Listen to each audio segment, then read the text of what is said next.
मित्रों, उत्तर प्रदेश, राजस्थान और हरियाणा जैसे राज्यों में बीजेपी के अच्छे प्रदर्शन न कर पाने के मूल में सबसे बड़ी वजह है अग्निपथ स्कीम का भारतीय सेनाओं में कार्यान्वित किया जाना। इस योजना से जवान और किसान दोनों को सरकार ने नाराज कर दिया। किसानों का एमएसपी मांगना इतना बड़ा मुद्दा नहीं था जितना कि अग्निवीर वाला मुद्दा बेरोजगारी भरे वातावरण में ये देश के युवाओं के साथ बहुत ही भद्दा मजाक था, जिसके लिए युवाओं ने बीजेपी के खिलाफ गुप्त तरीके से कैंपेन सोशल मीडिया के माध्यम से देश भर में चलाए और इसका खामियाजा सरकार को भुगतना पड़ा। मित्रों, भाजपा की हार का एक और बड़ा कारण ये नैरेटिव बनाना भी रहा कि आप हिंदू, धर्म रक्षक, राष्ट्रवादी तभी माने जाओगे जब भाजपा को वोट दोगे, नहीं तो आप गद्दार, जयचंद, स्वार्थी और दोगले रहोगे। ये अहंकार ले डूबा भाजपा को ये भाषा लोगों के स्वाभिमान को सीधा चोट करती है। दूध से धुला हुआ कोई नहीं है। किसी भी आत्मसम्मान वाले व्यक्ति को हिंदू होने का, राष्ट्रवादी होने का सर्टिफिकेट भाजपा से नहीं चाहिए। आज भी मतदाता को गद्दार,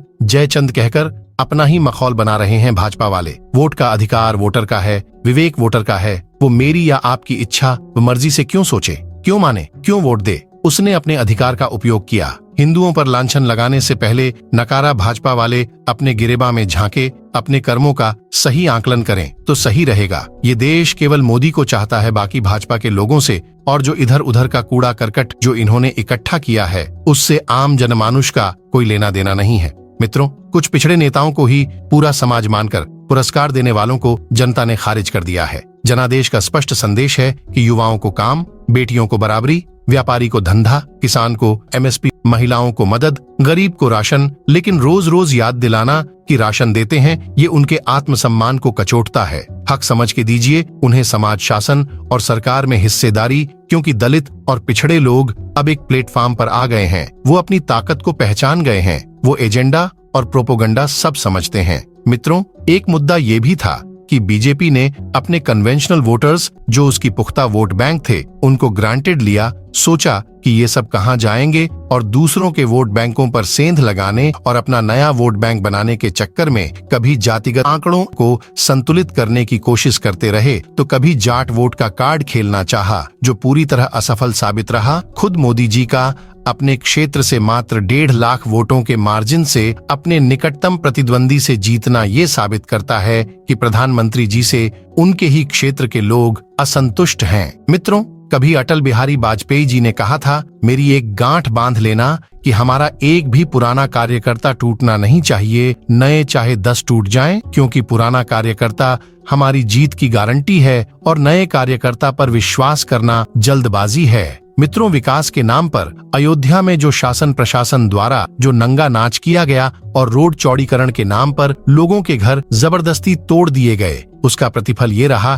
कि खुद राम की नगरी के वासियों ने बीजेपी को नकार दिया और वहां उसे करारी शिकस्त का सामना करना पड़ा। मित्रों, इसमें भी कोई दो राय नहीं है कि कोई भी सच्चा भारतीय मोदी को झुकते हुए नहीं देख सकता। अकेले मोदी के दम पर लगातार तीसरी बार अकेली बीजेपी की 240 सीटों का आना सिद्ध करता है कि मोदी की लोकप्रियता अभी भी भारतीय जनमानस में बरकरार है। आश्चर्य की बात तो ये है कि विपक्ष अपनी हार का भी जश्न मना रहा है, जबकि सबसे बड़ी विपक्षी पार्टी 2 अंक का आंकड़ा भी पार नहीं कर पाई। यानी विरोधियों के भी ये बात मन में गहरी उतर चुकी है कि अगर देश की सभी पार्टियां भी एक हो जाएं, तो भी मोदी को हराना असंभव है। लेकिन इतने बड़े खिलाड़ी के सामने कुछ तो छिटपुट प्रदर्शन कर पाए, वो इसी में खुश हैं। मित्रों, मैंने जब से होश संभाला है तब से मैंने ऐसी लोकप्रियता किसी भारतीय राजनीतिज्ञ के लिए नहीं देखी जिसका पूरी देश की पार्टी भी मिलकर कुछ नहीं उखाड़ पा रही हो। इससे तो यही सिद्ध होता है कि मोदी ही सच्चे अर्थों में लीडर हैं।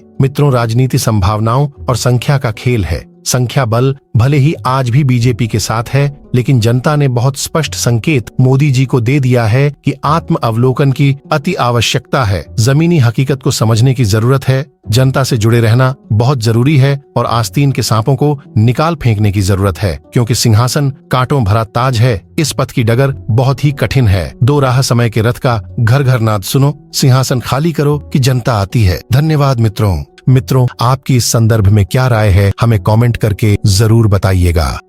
भूखे पेटों को देशभक्ति सिखाने वालों, भूख इंसान को गद्दार बना देती है। मित्रों, कभी देश के सबसे लोकप्रिय प्रधानमंत्री रहे लाल बहादुर शास्त्री ने जय जवान जय किसान का नारा दिया। उन्होंने देश की नब्ज को समझा कि भारत किसानों और जवानों का देश है, इसलिए उन्होंने किसान की आय में कैसे वृद्धि हो, खेती के संसाधनों में कैसे बढ़ोतरी हो, किसान की आय कैसे बढ़े, इस पर जोर दिया और दूसरी तरफ कोई दुश्मन हमारे देश की तरफ आंख न उठा सके। इसके लिए उन्होंने जय जवान का नारा देकर हमारी सेनाओं को मजबूत किया। मोदी जी ने यही बुनियादी भूल की जिसका खामियाजा उन्हें इस चुनाव में भुगतना पड़ा, और वह था किसान और जवानों की आवाज का गला घोंटने का। मित्रों, मोदी जी ने अग्निवीर जैसी घटिया योजना को बिना सोचे समझे भारतीय सशस्त्र सेनाओं पर थोप दिया, जिससे न केवल हमारी सेना का मनोबल कमजोर हुआ बल्कि युवाओं में भारतीय सेना में जाने की रुचि भी कम हुई। मित्रों, कहते हैं भूखे पेटों को देशभक्ति सिखाने वालों, भूख इंसान को गद्दार बना देती है। इस योजना के खिलाफ प्रदर्शन कर रहे लाखों बेरोजगार नौजवानों पर लाठी डंडे बरसाए गए, उन पर फर्जी केस लाद दिए गए और जबरदस्ती पुलिस प्रशासन ने अलोकतांत्रिक ढंग से उनकी आवाज को कुचल दिया। किसानों के आंदोलन का हाल तो आपने देखा ही होगा, जिन्हें बीजेपी के IT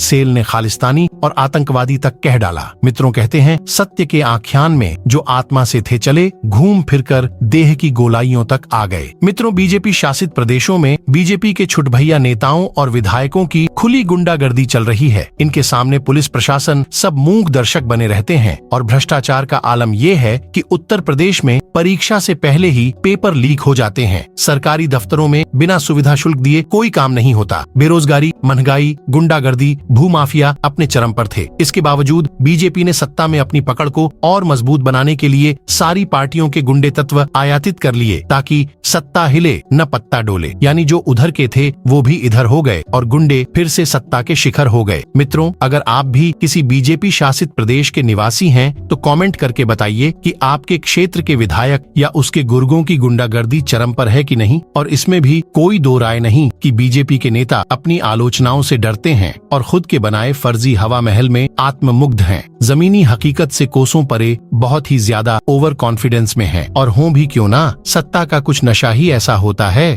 कभी इंदिरा गांधी के बारे में कहा जाता था कि वो अपने चाटुकारों से घिरी रहती हैं, लेकिन अब यही बात मोदी शाह पर भी लागू होती है। मित्रों, विशेष रूप से उत्तर प्रदेश और उसमें भी अयोध्या, काशी से कांग्रेस व इंडिया गठबंधन के उम्मीदवारों को बम्पर मात्रा में वोट मिलना ये सिद्ध करता है इस बार बीजेपी का न तो राम मंदिर का मुद्दा काम में आया, न हिंदू मुस्लिम वाली ध्रुवीकरण की राजनीति, और न ही धर्म की अफीम चाटकर युवाओं ने होश खोया। स्वामी अवमुक्तेश्वरानंद और अन्य शंकराचार्यों ने तब राम मंदिर की प्राण प्रतिष्ठा के मुहूर्त को लेकर सवाल उठाए थे, लेकिन बीजेपी के राजनैतिक धर्म गुरुओं की टोली ने उल्टे शंकराचार्य जी के अस्तित्व पर ही सवाल उठा डाले। सभी शंकराचार्यों का तथाकथित फर्जी जगत गुरुओं से मान मर्दन कराया गया। गोदी मीडिया और बीजेपी की IT सेल ने भी उनका खूब मजाक बनाया। कहीं उन्हीं का श्राप तो मोदी जी को नहीं लग गया। उत्तर प्रदेश के चुनावी परिणाम निश्चित ही योगी जी की नेतृत्वहीनता और उनके विधायकों के द्वारा की जा रही गुंडागर्दी का प्रतिफल है। शासन प्रशासन पोषित माफिया आज उत्तर प्रदेश में खुली लूट खसूट कर रहा है। लोगों को समझ नहीं आ रहा कि बीजेपी और समाजवादी पार्टी की सरकारों में अंतर ही क्या है। न्याय प्रक्रिया को ताक पर रखकर फर्जी एनकाउंटर, खुद की TRP बढ़ने के लिए बिल्डोजर कल्चर का एजेंडा, अपराध और अपराधियों के प्रति जीरो टॉलरेंस की खोखली नीति की ही ये अंतिम परिणति है कि उत्तर प्रदेश जैसे राज्य में भाजपा की सीटों में अप्रत्याशित कमी हुई है। योगी जी को हिंदू मुस्लिम करने की समझ हो सकती है, लेकिन सत्ता चलाने की नहीं। मित्रों, ये चुनावी परिणाम मजबूत लोकतंत्र का परिचायक भी है। इसमें कोई दो राय नहीं हो सकती कि वर्तमान राजनीति में प्रधानमंत्री के रूप में नरेंद्र मोदी से अच्छा कोई विकल्प नहीं हो सकता। लेकिन मजबूत विपक्ष भी स्वस्थ लोकतंत्र की निशानी है, नहीं तो सत्ताएं अराजक और तानाशाही की तरफ बढ़ जाती हैं। ये चुनाव परिणाम इंगित करता है कि इस देश का मतदाता इतना जागरूक जरूर है कि कभी भी वो देश को तानाशाही की तरफ नहीं बढ़ने देगा।